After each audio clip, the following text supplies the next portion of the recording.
I'm so glad you're here because today I'm going to be sharing with you 8 phrases that narcissists use to manipulate you so that when you see it coming, you'll be able to spot it. You'll be able to turn it around. You're going to be able to start looking at it almost like as a third party and go, okay, got it. Now I see what you're up to. Now I see what you're trying to do.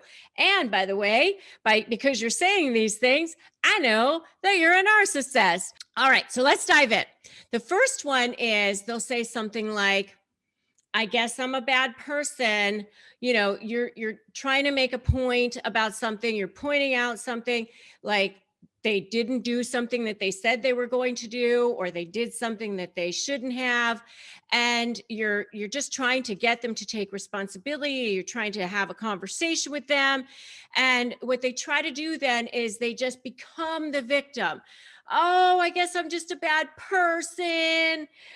You're just attacking me. I guess I should just die. I should, and instead of now having a conversation, you're the one who's attacking them. You should feel bad, especially if they're a covert narcissist. Then you might see tears starting to flow, something like that. If you want to know more about the covert passive aggressive narcissist, definitely check out my video on the covert passive aggressive narcissist. And I also have one on covert narcissists in relationships, because I really detest covert narcissists because I had to deal with a couple of them in my own life. But the very first thing that they say is, I guess I'm a bad person. They shift it around. They make themselves the victim. All right. So that's number one. Number two is, do I still matter? Now we're not talking about the issue at hand. It's again, they're turning it around. They don't want to have to take responsibility for whatever it is that they should have done or didn't do, or did do and shouldn't have, or whatever it is. Or whatever it is that they said. Maybe you're hurt, maybe you're upset about something. They don't want to have to be responsible for that. They don't want to have that light shining on themselves. So they will do whatever they need to get that off of themselves and move it to a different direction. And so another thing they'll say is, do I still matter? Doesn't the relationship matter to you? Why are you doing this? Why are you bringing this up now? What is it that you need to do now about this? And instead of actually addressing the issue, it becomes all about all of that stuff. However they can create noise around it, that's what they will do. Okay, so then the next one is, if that's the way you feel, in other words, like kind of diminishing your feelings, diminishing whatever it is that you're bringing up to them. I guess so, if that's the way you feel about it. And it might even be like in a mocking tone. It might be in a sarcastic tone. They're definitely letting you know that whatever it is that you're deciding to do is probably a terrible idea. They're very judgmental about it. They want you to feel bad about whatever it is that you're deciding to do. If that's the way you feel. Okay. So, all right. The next one is, if you loved me, then if you love me, then you won't do this. If you love me, then you will do this. If it's in a business setting, if you valued the relationship, if you value working with me, then you wouldn't say this, you wouldn't do this, or you would do this, whatever it is that you want them to do. So that's another way of getting them to, or getting you to be manipulated by them.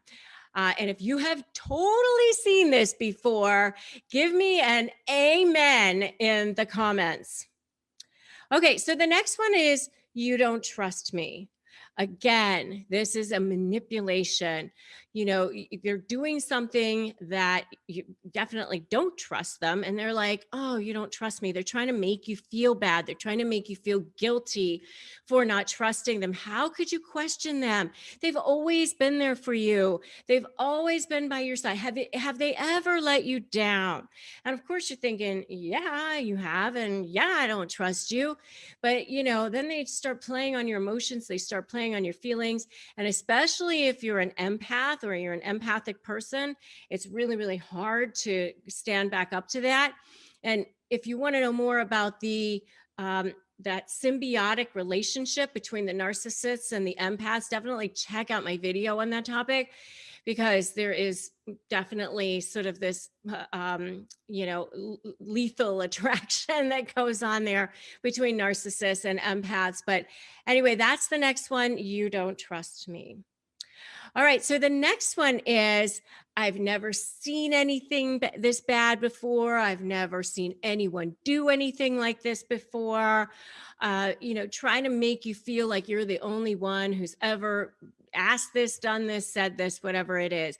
And if you want to know more about that, definitely check out my video on narcissists' favorite sayings, but that is something that they do as well to try to manipulate you. I've never seen this. I've never done this. I've never seen anyone, blah, blah, blah. Okay, the next one is we talked about. This is a really, really famous one. It's a gaslighting type of a phrase that a lot of covert narcissists especially use. We talked about that. Don't you remember? You agreed. And you never had that conversation before, you never agreed to anything, but after a while they prey on your sanity, and then you start to question your sanity. Well, maybe we did talk about that. I don't even remember now, but that's what they do. That's how they manipulate that and eventually, because they've messed with your mind so much, they start to have power and control over you. But once you start to see it and you start to notice it, then it'll stop and you'll start to realize what's actually going on, and you're waking up, because that's why you're here, right?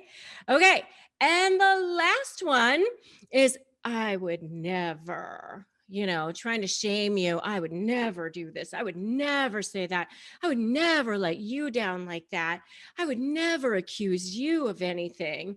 I would never talk to my friends about you. All those sorts of things, even though they definitely would. But that's one of the things that they say is, I would never. So that's one of the other manipulation phrases that narcissists use. They love to manipulate. And so what do you have to do in response? You have to ethically manipulate the manipulator right back. And that's what I teach you how to do. It started off where they love bombed you. They love bombed you. They came on super strong, were impossible to resist. They were charming. They were charismatic. They seemed perfect at the beginning. Am I right? Okay. Now, you thought that they were amazing. You thought they were wonderful. Maybe you thought they even loved you. Maybe you thought that they were perfect, all of these things. Now, it was all a manipulation. I'm sorry to have to tell you this. It was all a manipulation. It was all meant to get this form of supply from you. Now, I have to tell you, there are a couple of different kinds of supply. What you've probably been giving them is like the best form of supply. And the best forms of supply for them are, adulation, service, making them look good, really, really stroking their ego at the top level. There's these different phases of a narcissistic relationship. There's the love bombing, and then you go into the devaluing, and then there's the discarding. And I have videos, by the way, on all the different phases of a narcissistic relationship, the love bombing, the devaluing, and the discarding. Definitely check out my videos on all of those phases of a narcissistic relationship if you haven't checked those out. When you go to leave a narcissistic relationship, whether it's you leaving or them leaving, that's when you go into that discard phase. That's when you see that smear campaign start. That's the birth of the smear campaign. By the way, it can start even before you even realize that the discard phase has started. All right. And I do have a whole video on how to shut down a narcissist smear campaign. You can check that out too. But what's happening is during this discard phase is that you've become public enemy number one, and you're no longer giving them the best form of supply anymore. So now they're going to want to continue to get supply from you, but they're just going to take it in the lower form of supply, which is making you miserable, making you squirm, showing them that they can still have control over you in some way. And so how are they going to do that? They're going to do these false allegations. And so they're going to start either through the court system, which is what I've seen as an attorney, by the way, over and over and over again. I mean, they file this stuff either through the pleadings. So you'll see it in the divorce pleadings. Well, they'll actually say these things in the divorce petition. They'll say father was a, molester. I mean, I've seen that. Horrible, horrible things like that, or a wife beater or a child beater, or, they will say, the worst possible things you can imagine, where you think, oh my gosh, I never even touched them. The worst possible things. Or they will just even say things like they didn't pay child support, they withheld money, things like that. Or they spent lots of money. They spent lots of money on the people, lies about things like that. You will see those kinds of things in actual documents that are filed with the court. I think it's important that we walk through the types of false allegations that you will see. Then the other types of false allegations that you will see as well are people will see in the actual letters that go back and forth between the attorneys. They'll tell their attorney they didn't feed the children, that the children ate candy all weekend long, or nothing all weekend long, or pizza or junk food all the entire time that they were with the dad or the mom, or that the whole time they were with the dad or the mom, they were with a babysitter or nobody, all kinds of things. I mean, the types of false allegations or accusations when you're dealing with narcissists are really endless. I mean, completely infinite. And honestly, the funny thing is they will contradict themselves over and over and over again. That's the thing that's really interesting and also very, very helpful for you, because this is where you can start building your leverage. And this is where my SLAY methodology will very, very much help you. Strategy, leverage, anticipate where they're going to go, be 2 steps ahead of them, and focus on you, your case, and your position. That's what the SLAY methodology is. And it will very much help you, because they are liars. And you know what judges hate more than anything? They hate liars. And narcissists are lazy. They're also very, very lazy. They also ignore court orders. And judges hate lazy liars who ignore court orders. And narcissists are all of those things.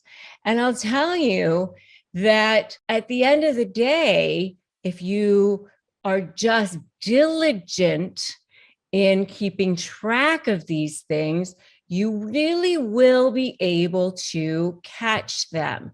And so the thing that you have to remember is to just keep your wits about you and remember who you're dealing with, and not allow them to get the best of you. Understand who it is that you're dealing with. And every time they do one of those things that they do, just say, thank you very much. You just gave me something else. Understand that what it is that you're building. You have to play a little bit of the long game. All right. So I'm going to give you 6 ways to deal with the narcissist false allegations, but just understand that yes, they do this. Yes, they're trying to trigger you. Yes, they're trying to get you to look like the crazy one. That's why they do it. They want you to be triggered, number 1, because they get supply from it. Number 2, They want you to look like the crazy one. Are you dealing with a covert narcissist? Covert narcissists are the absolute worst.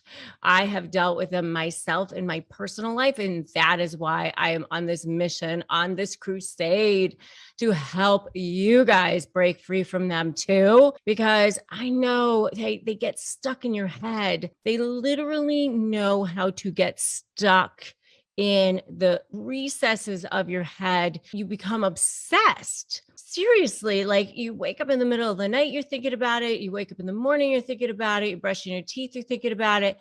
You seriously cannot get away from these. It's seriously like death by 1,000 cuts because they are so subtle. I've recently heard this term micro manipulation, and I love this term because this is what they do. I mean, it is so subtle that when you go to try to tell somebody about it, people think, well, it doesn't sound that bad. And there's this term called plausible deniability, and that is what they do. I mean, it's so subtle that it's really, really hard to describe what it is that they're doing. It just doesn't seem that bad, because these micro manipulations are so tiny. They're literally messing with your mind a little at a time. There's this old term, Chinese water torture, which, I kind of don't love that term because I'm half Chinese and, it's not the greatest, but it's that little like drip, drip, drip on your forehead where it's just a little at a time. It's the whole death by 1,000 cuts thing.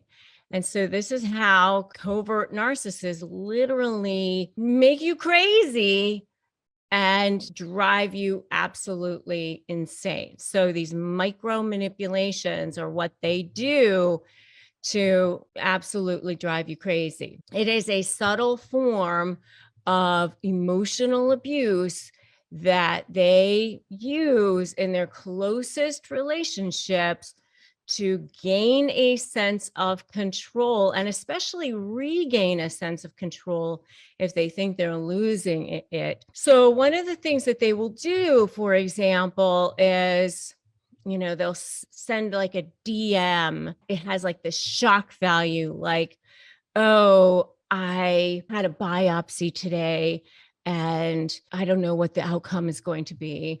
And then they'll like unsend it. Oh, that wasn't meant for you. Something like that. And you'll be like, what was that? And, this massive drama bomb. And you'll go, what was that? And then they'll say, oh, sorry, that wasn't meant for you. That was for somebody else. It was so that you will go, what was that? What was that? Play on your sympathy, so that you'll come back and want to know what that was and get, to get your attention. And then they'll be super secretive about it. Oh, that wasn't meant for you. Sorry. I know you don't care anymore, to try to reawaken your empathy, to see if you still care, try to get you to worry, something to that effect. So that may be one of the things that they might do. Another thing that they might do is try to get you to participate in activities that they know that you don't necessarily enjoy. This is if you're still in a relationship with them. So they will do that, but they'll make you do that, but they know that you will go along and you won't say anything, because they know that you're the type of person that will go along to get along. And they might say, oh, it's just for a minute and it won't take that long and you'll be fine with it. And then after a while, it ends up being like your whole day or something like that. And an hour turns into 3 hours, and it turns into the whole day or something. And you just end up being, annoyed or whatever. But you just ended up kind of getting roped into the whole thing. And what can you really end up doing about it? But they end up just sort of roping you into that whole thing. So then it makes them sort of feel like, well, they got their way. But what can you really do? Well, they say, oh, it wasn't supposed to be that or whatever. And you end up being the bad person if you say anything about it. So that's another example. Another example would be where they say something to you or do something for you that is supposed to be nice for you that ends up not being so nice. One of the things that somebody close to me, for example, was a family member that my husband and I had in our family, and they would do something nice for you. And then as they're doing something nice for you, they would be saying something like, oh, you're going to get so spoiled because I'm doing this nice thing for you. And so, you kind of get the sense like there's like these strings attached to them doing something nice for you, so there's like this sort of manipulation around it, these strings attached to it. Or they might give like a backhanded compliment, like, you're losing so much weight. I mean, you have a ways to go, but you really look so much better than you used to, something like that. Another thing that they might do is sort of badmouth people around you. Like, your friends are so great, but don't really love this person. Why do you hang around people that are so not worthy of you? Something like that. You really could hang around better people. Make it seem like your friends aren't the greatest or something like that. And it's talking negatively about people in your life all the time and trying to just isolate you from your friends, that sort of thing. Another thing that they will do is kind of subtly never accept your opinions on something. They'll always sort of put you down. Well, that sounds like a good idea, but why would we do that? Or how about if we do it this way instead? And you just sort of start to realize that anytime you have given your idea or your opinion on something, they never take your idea or opinion on something. They just always sort of put it down, or they'll always sort of discount it. And you're always realizing that they always go with their idea or their opinion. And it's just always these little kinds of things. It's a micro manipulation, just these little tiny things. They're just tiny things. Like if you cleaned a room, for example, they say, yeah, you did a good job with it. But as they're kind of going behind you and continuing to fix it up or to continuing to clean it, to let you know you didn't really quite do a great job, that sort of thing. So those are the kinds of things that you see. I mean, if you want to know more about covert narcissism in relationships, I have a whole video on that. After a while, it just erodes away at your self-esteem, at who you are, and you just lose the sense of yourself. So let's talk about the tactics that narcissists use to manipulate and punish their victims. So the first thing that they do to even be able to be put in a position of being able to manipulate and punish their victims is they love bomb. And I talk a lot more about love bombing in my video on love bombing, so check that out if you want. But really what it is they are extremely charismatic. One of the hallmarks of narcissists is they are very likable to the outside world. They're like the greatest salesman on earth in a lot of ways. They are extremely intelligent. They are masters at reading people. So right from the beginning, they are reading you to see how they can best kind of worm their way into your lives and put themselves in a position to be able to do things like this. Because it's not like they come along being abusive. You would never have gotten into that relationship with them if they just came on that way. They come off seeming perfect for you. And even when you're not in a romantic relationship with these people, maybe it's just a business relationship, they still come off as if they were like a gift from heaven. Like you can't even believe how wonderful this person is. You know, they're if it's in business, they are the perfect business partner for you. They have all the right contacts. They can make all the right introductions. They can put you in incredible places, and you will elevate your career by being with them. So that's that. And then, you know, if it's a romantic relationship, obviously they're perfect for you in every way. They have the perfect job. They take care of you. They say how amazing you are. If you're a guy, you're the most handsome thing they've ever seen, a total Adonis. If you are a woman, then you're the most beautiful woman they've ever seen. They can't believe how perfect you are for them. They've never had another soulmate like this. They've never even been in love before until you came along. I mean, whatever they need to say in order to suck you in to be. And so that's really one of the first ways that they manipulate and punish to start being even in a position to manipulate and punish their victims is that love bomb stage. The next thing that you'll notice, and these are in no particular order at all, but one of the ways that they manipulate and punish their victims is by ghosting them. So now all of a sudden you can't get in touch with them. You know, they've been texting you for days on end, 20,000 times a day. And now when you want to call them out on something, or you want them for something, or you need them for something, now all of a sudden they can't be found. They aren't there. And then when you question them on it, it was, oh, I was busy. How dare you? I'm working, or something like that.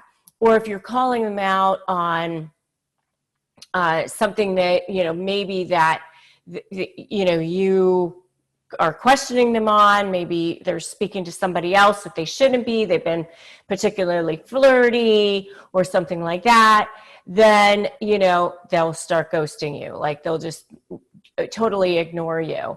And that's one of the ways that they punish their victims. And if you want to know more about ghosting, check out my 101 series, my Narcissism 101 series. I have tons of videos in there about all the different terminology that you need to know, and ghosting is one of those videos, so we'll make sure that we drop a link to that below as well. Another thing that they will try to do is they will start trying to make you jealous. And, you know, sometimes this is called triangulation. Sometimes they just are lining up flying monkeys to be against you, but they're talking to other people. They're trying to make it seem like they have a better relationship with other people, or these other people are better than you in some way. They're starting to put you down. They're starting this like little subtle devaluing starts. And if you want to know more about devaluing, check out my video on devaluing. But this is where the subtle devaluing starts, where you start to go, gosh, you know, that didn't feel right. That didn't seem right. And a lot of times, especially with covert narcissists, and there's a whole bunch more on this in my video on the covert passive aggressive narcissists, who are my personal ones that I hate the most, because I've had to deal with them in my own life and fell prey to a couple of them in my own life, which I never will again because I know so much about narcissism now. But you know, one of the things that they do is like these little subtle drip, drip, drip things that are so small that you like, do I even say anything about this? Or maybe I'm making too much of it. Maybe I'm just going crazy. You know, it's oftentimes death by 1,000 cuts, where you just think, well, that didn't seem right. Or maybe they are just, you know, talking to this person because they have a work relationship with them, or because they're trying to build a better relationship with our neighbors or our friends. And maybe I am making too much of it. Maybe I'm reading too much into it. Or maybe I'm being overly jealous, or, you know, you start questioning yourself as to whether or not you're kind of blowing it out of proportion, because that's what they'll try to make it seem like you're doing, is blowing it out of proportion. And the next thing that they do to manipulate and punish their victims is gaslighting. And I have a whole video on gaslighting. And this is something that all narcissists do. And they do it, by the way, not just to you, but they kind of gaslight everybody. And that is, it's a huge way that they get along in the world. And that is like, even though you're looking at evidence and you see facts of something, they basically, and you know what conversation you had, they make it seem like that's not what you're seeing, that's not what you're looking at, that's not what you heard, that's not how it went down, you know, you're remembering it wrong, you are taking something out of context, you are, you know, even if you have an email or something. I mean, this is one of the things that happened in my relationship with one of the narcissists I was dealing with. It was, you know, even though I had an email that said, this is what the conversation was, and mine was in a business setting, the person came back and was like, oh, we talked about this and you agreed to blah, blah, blah. And even though the email didn't even say that, but, you know, they just will say, well, but that's a conversation that we had, or whatever, you agreed to that. And of course, it's something you would never agree to. But, you know, you start to slowly lose your mind. And that's what happens with gaslighting. You just are starting to slowly lose your mind. And if this is exactly what you have seen in your relationship with the narcissist, I want to see an exactly in the comments. Just give me the word exactly in the comments. And the next thing that they do is they go straight from degrading and insulting you to love bombing you again. And sometimes this is called hoovering. And it's especially, you see this like during the birth of the smear campaign, during the discard phase, whether you're discarding or they're discarding. And sometimes they start this long before the actual discard happens, because they're either expecting you to discard them eventually, or they're expecting to discard you eventually. But they go from this heinous beast of a string of insults and the gaslighting and the intimidation tactics and all of these manipulation tactics that, you know, I talked about, the passive aggressiveness, on and on and on, to, oh, but, you know, we've always been able to get along, we can work this out, or even if it's, we can come to an agreement, you know, when you're in the middle of a divorce, all of a sudden they become your best friend. All of a sudden things are happening that are completely confusing you. And they do that again to manipulate you, because they want to get you away from your lawyer, or they want to get you away from your therapist, or they want to get you away from whoever it is that they think now has some other form of control over you. And why do they do that? First, yes, of course, they want you to do what they want you to do. But it all comes back to narcissistic supply, which is the holy grail for narcissists. Everything they do is driven by that narcissistic supply. It's like the rat in the maze that's going for that cheese. That's exactly what they're going for all the time. And one of the things I say about narcissists is, even though they are absolutely the most horrible people to deal with on the planet, they are actually very simple to understand. And once you get them, once you figure out that everything that they're doing is to keep as much narcissistic supply as they can possibly get, and you're just part of that scheme and you're part of that manipulation, and if you are in their zone of world and you even could possibly continue to be a source of supply, they're going to keep you around. So when you're going to negotiate with the narcissist, that's one of the things that you need to remember the most, is that everything that they do is driven by narcissistic supply. So this is no means, by no means, a comprehensive list of all of the things that they do to manipulate and punish their victims. I mean, certainly in a divorce setting, they do all kinds of things like weaponize the court system, use children as pawns, ignore court orders, ignore requests to produce, not produce financial documents, on and on and on. Intimidation, threats of violence, lying, stalking, all kinds of things I've seen in the divorce cases, which they do even in dissolution of business settings or dissolution of business partner settings. They act the same way that they do in regular life, only on steroids and 1,000 times worse. Now, let's talk about word salad. What the heck is a word salad? Narcissists use a variety of things to deflect anything off of themselves and make sure that the other person thinks that they're crazy. They use gaslighting and all sorts of other techniques in order to maintain control over their victims or their targets. So when you are in a relationship with a narcissist, you're going to be dealing with word salad.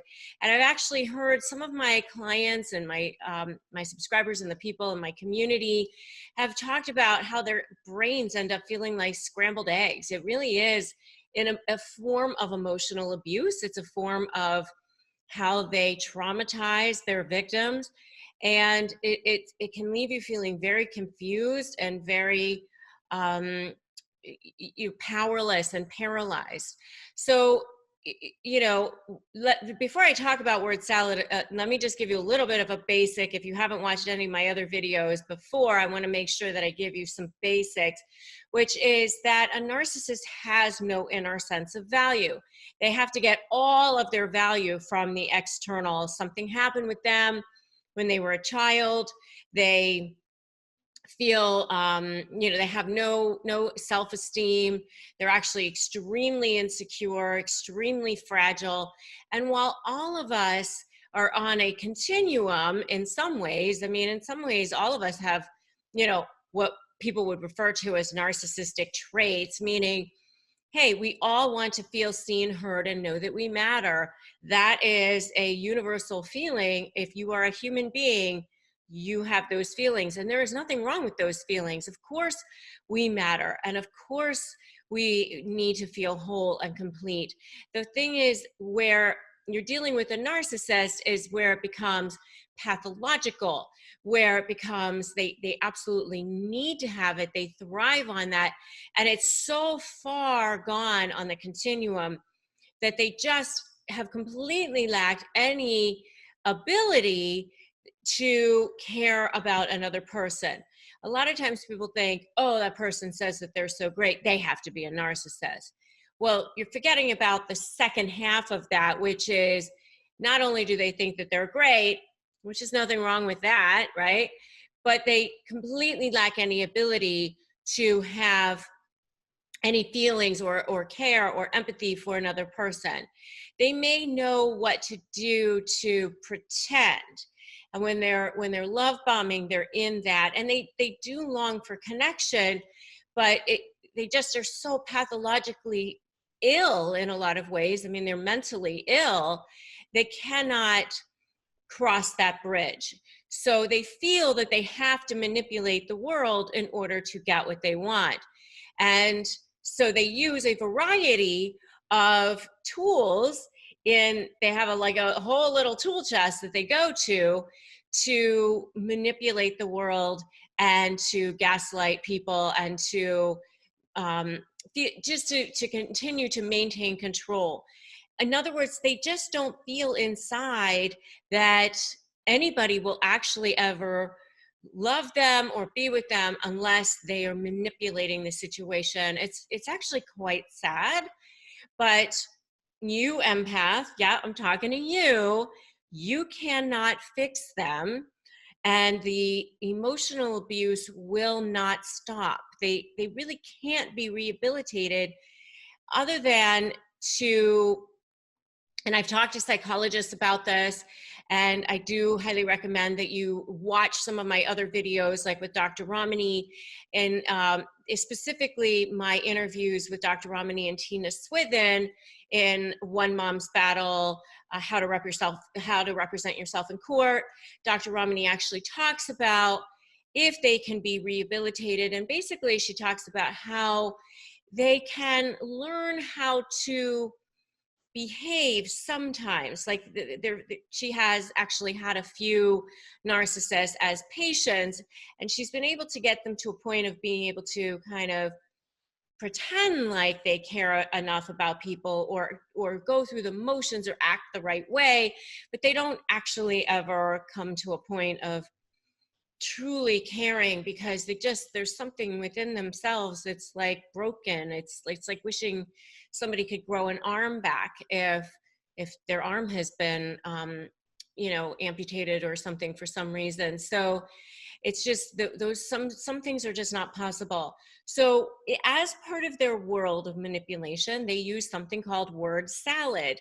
And in the narcissism world, that basically means that they talk in a way that's like circular conversation. That's one of the things.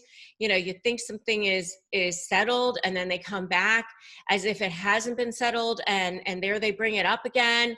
And you're thinking, wait a minute, I thought we had done that conversation. Why are you bringing that up again? Something like that. So, you'll provide an explanation for something. For example, why were you late? And you say, I was late because I was taking care of my sister. And then you have some big fight about it or whatever, but you prove it, you show I was late because I was taking care of my sister, blah, blah, blah. And then like 5 minutes later, they come back, why were you late? I can't believe that you were late. I can't believe you did this to me. And you think, didn't we just have this conversation? I thought we had this conversation.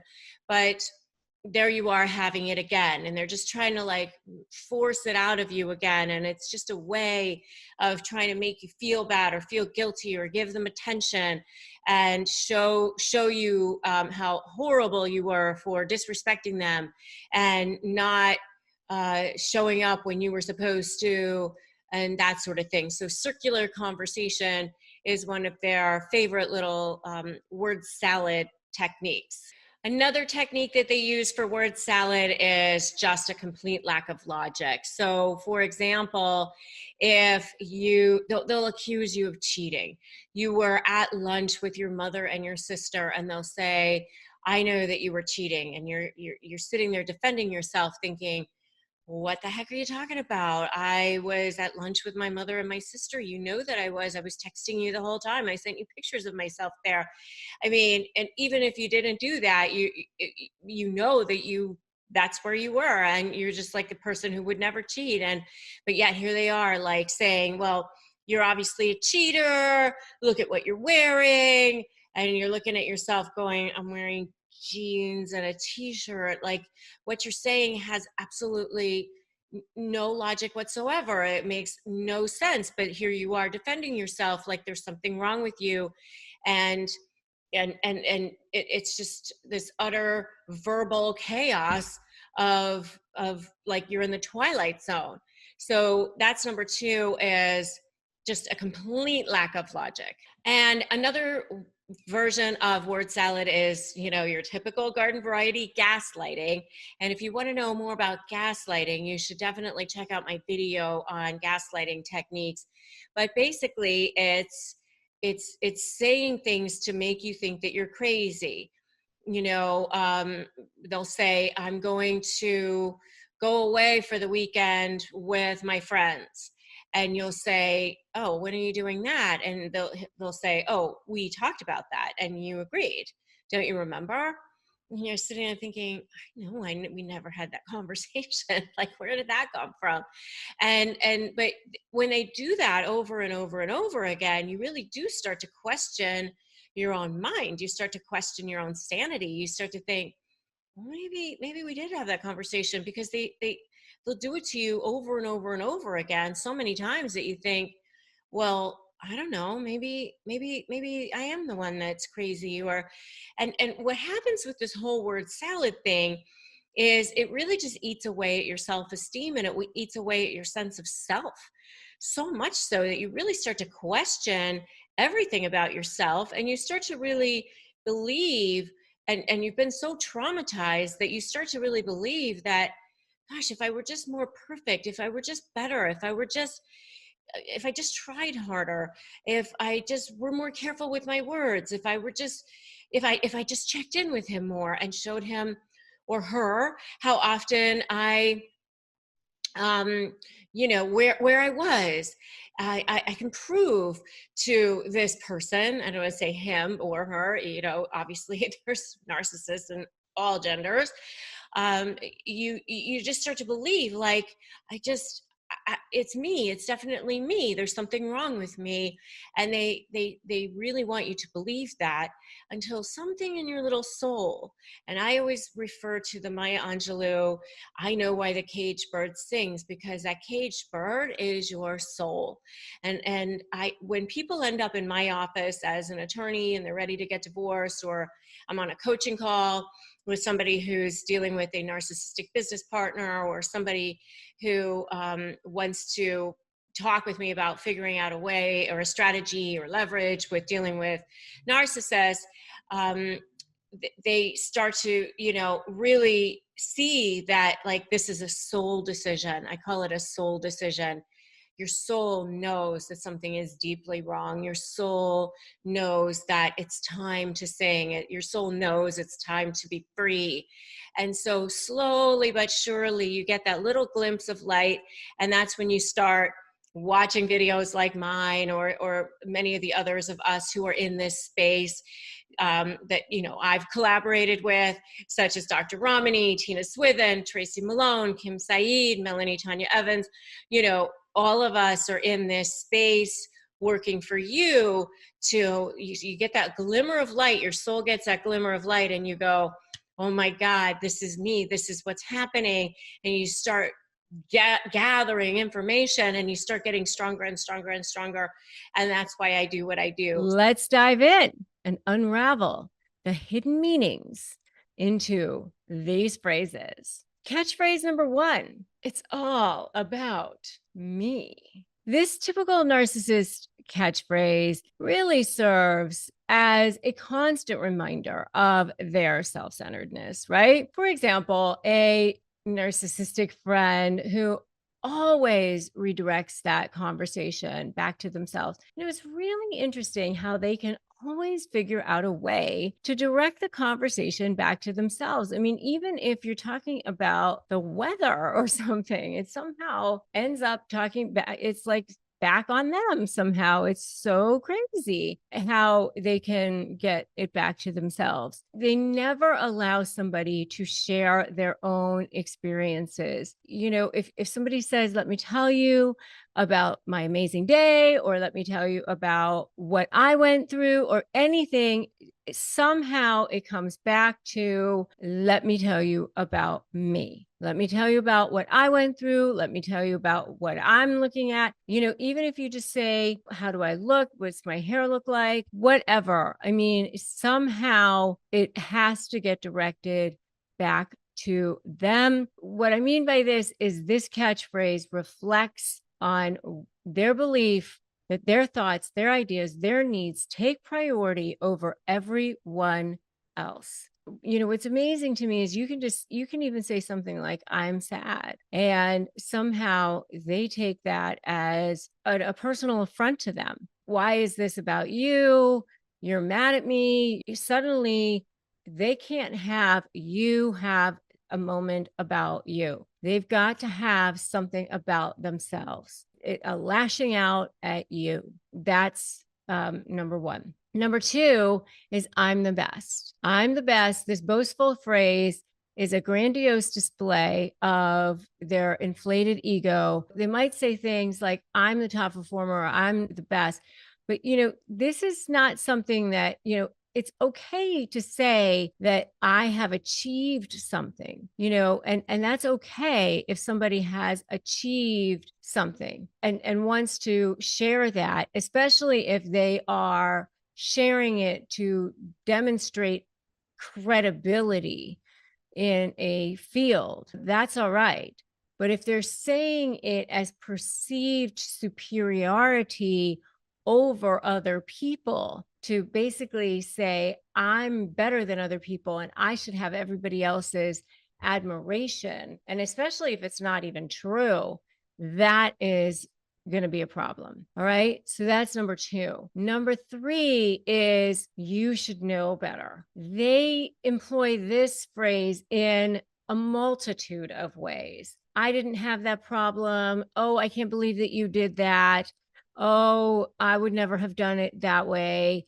Especially when you might have slipped up and they didn't, or if they're blame shifting and redirecting attention away from themselves. If they had a boss, if you have a boss who's criticizing an employee for making a mistake that was actually their mistake, and they're trying to make it seem like it wasn't their mistake, they will blame shift it onto somebody else. You should have known better than to trust my judgment on that, or to trust my mistakes, my instructions. Or I can't believe you messed up again. By highlighting somebody else's flaw or mistake, they attempt to assert their superiority over somebody else and evade accountability for their own actions. That's decoding catchphrase, top catchphrase number 3. Have you seen any of these so far? Give me an amen in the comments. And by the way, if you are needing to disarm a narcissist because you're dealing with this, I have phrases for disarming narcissists, which you can get at disarmthenarc.com, which will help you in combating these phrases. So I would definitely recommend that you get them, disarmthenarc.com. All right. The catchphrase number 4 is, that's not my problem. That's your problem, not my problem. When something goes wrong, where are they? They're not going to be there to support you. They're barely there to take care of, anything, right? They avoid taking responsibility by uttering this dismissive phrase. They don't care about anybody but themselves. Where are they? They're not there to help with chores or to help around the house. They don't want to help other people. They're very extremely judgmental. They don't want to help significant others when they're sick, constantly saying it's not their responsibility, but they certainly want other people to take care of them. And they definitely want to take credit for other people's work. I mean, they're inherently lazy people. And then if you do things for them, they're certainly not going to acknowledge all the things that you did for them. They don't want to give you any kind of acknowledgement for the good things that you did for them. If they messed up or whatever, oh well, but they'll say, that's not my problem. You should figure it out on your own. So this catchphrase allows for them to distance themselves from any potential consequences and place the burden solely on others, and reinforcing their self-centered mindset. So that is catchphrase number 4. The next one is catchphrase number 5, which is, you're wrong. You're wrong is they love this one because they love to find out that you're wrong and they're right. They love to belittle and invalidate others. Imagine that, there's somebody who's constantly friend or a colleague or a spouse who's constantly looking to undermine your opinions and ideas. They might say things like, you don't understand anything, you never get anything, you're way off base, your perspective is completely way off, you're misremembering things. This catchphrase is a number of different versions of you're wrong, but it's meant to control people, undermine their confidence, and reinforce their sense of superiority. So that's catchphrase number 5. They're so delightful, aren't they? Catchphrase number 6 is that won't work. Narcissists love to use this one to invalidate ideas presented by other people. So, for example, you have a colleague who shoots down every suggestion that somebody else might bring up in a team meeting.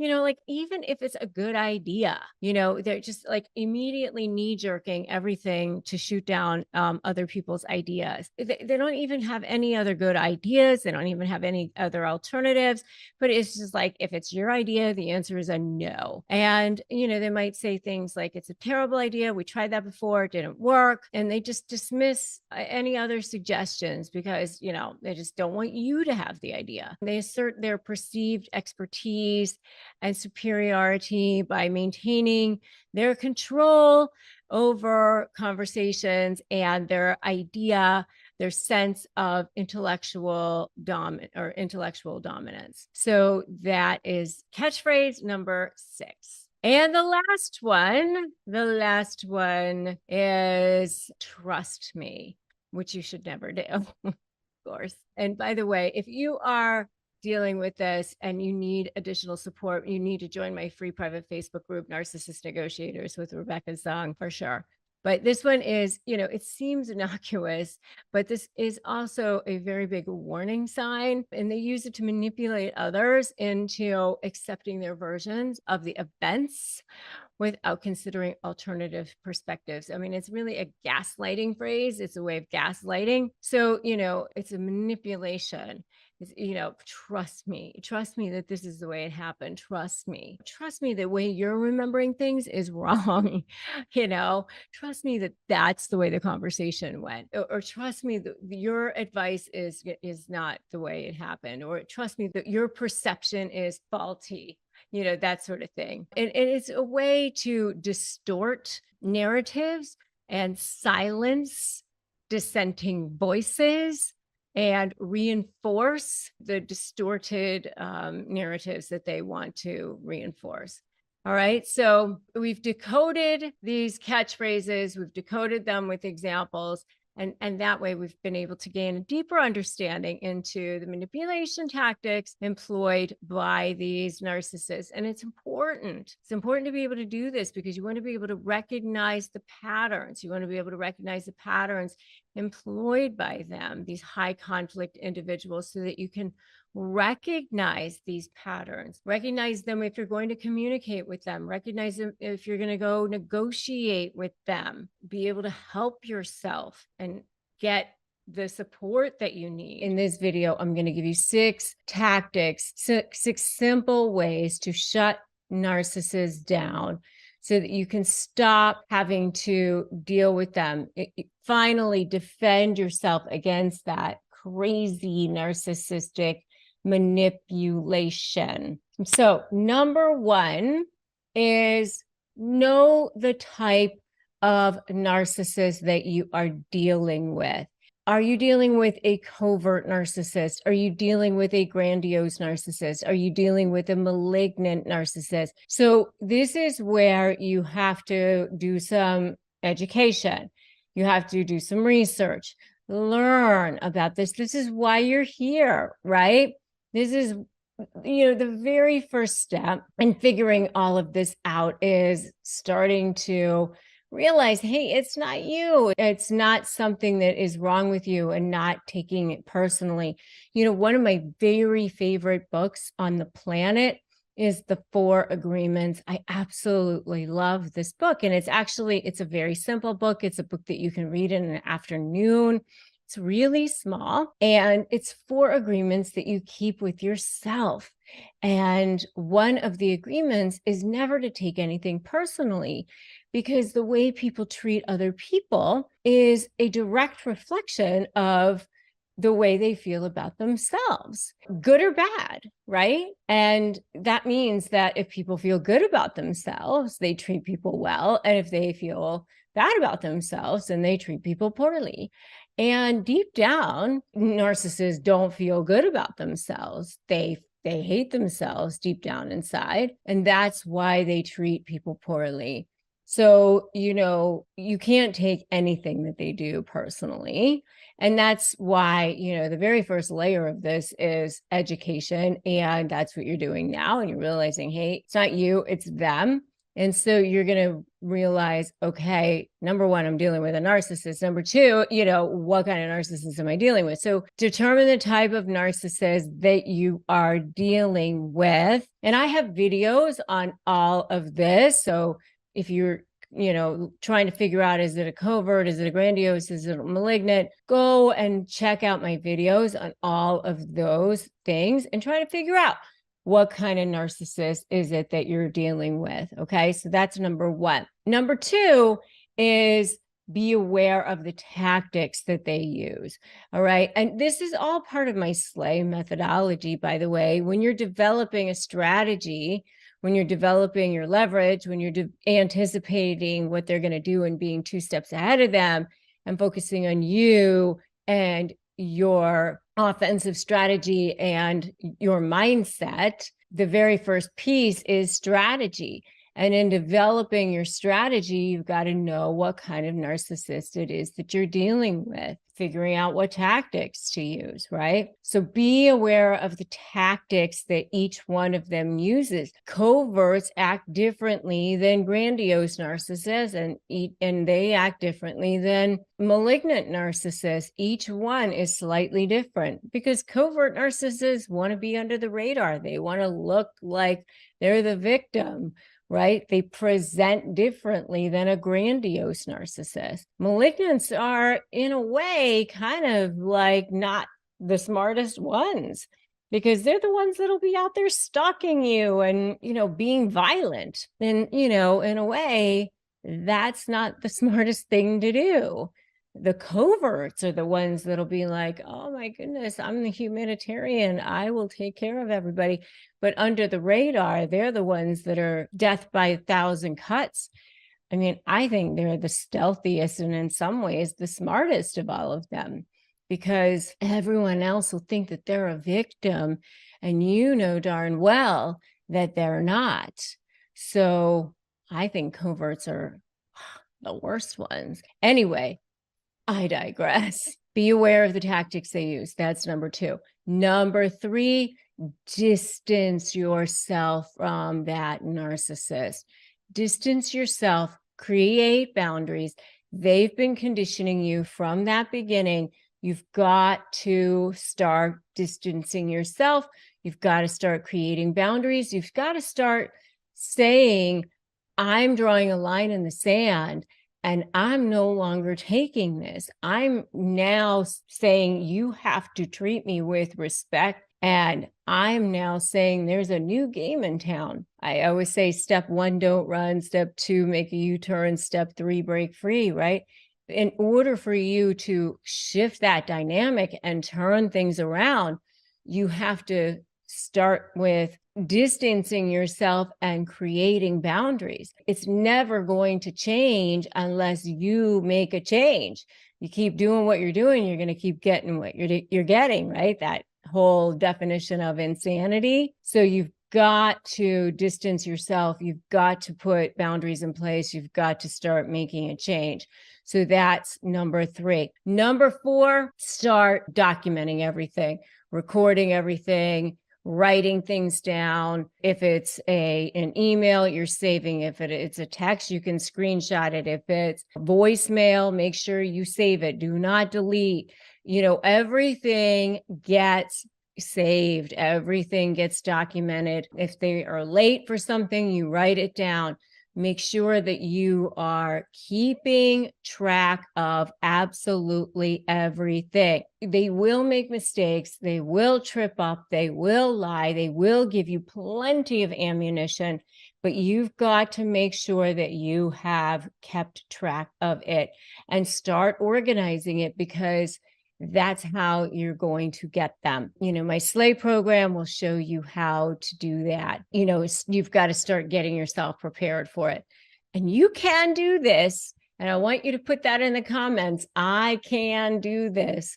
All right. But you absolutely have to get started. That's number 4. Number 5 is do not engage. Do not engage with them because they're going to try to bait you. Engage with them as minimally as you absolutely have to. Very, very brief, very, very brief interactions, or as minimally as possible, because emotionally they're going to try to bait you.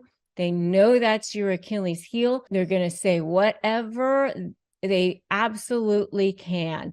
If it's something with the kids, whatever they know is your emotional Achilles heel, they're going right for that. So if you're a deadbeat dad, you're a horrible mom, you're terrible at your job, you suck at this, whatever it is, so that they can get you to respond, get you to be defensive, that's where they're going to go, because they know that you'll respond then. So don't take the bait. Don't go there. Don't allow them to get you into that space, because then you will be both sucked in. They're going to take you into that quicksand. Don't allow it. And then finally, the last one is set personal limits. Decide for yourself what your limits are going to be with them, and then do not cross those. I always say with negotiation, what's negotiable? Issues are negotiable. Terms in a contract are negotiable. What's not negotiable? Your self-esteem, your self-respect. Those things are not negotiable. They're never negotiable. And so when they start to make it personal, when they start to say things to you that are personal, putting you down, speaking to you in a manner that's not respectful, yelling at you, being denigrating, you do not have to stay there. You don't have to have a conversation. You have the right to say, I'm terminating this conversation until we can cool it down, until it can be one that can be respectful on both sides. You absolutely have the right to do that. Those are 6 simple ways to shut them down, to defend yourself against narcissistic manipulation of any kind, no matter where you are in a relationship with a narcissist, whether it's your mother, father, sister, brother, neighbor, friend, coworker, boss, whoever it is. You have the right to have self-respect as a human being in a relationship with a narcissist, period. End of story. Zero tolerance policy.